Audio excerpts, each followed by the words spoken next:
Welcome back to another technical deep dive here in the debug zone. Today, we're tackling a big question and breaking it down with insights from other users.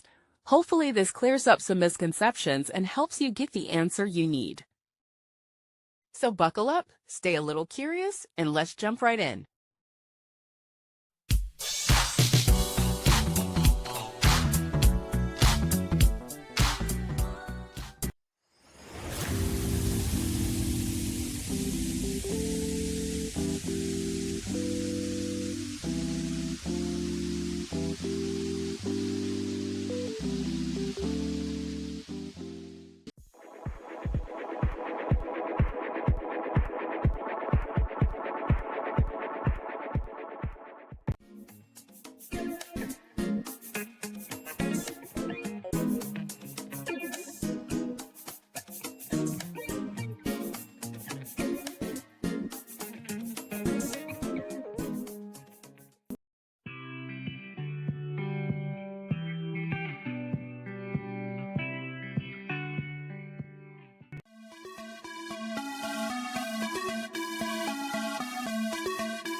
And that's a wrap.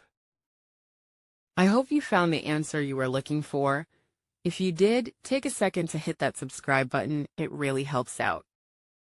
And let me know in the comments which solution worked best for you. See you next time in the debug zone.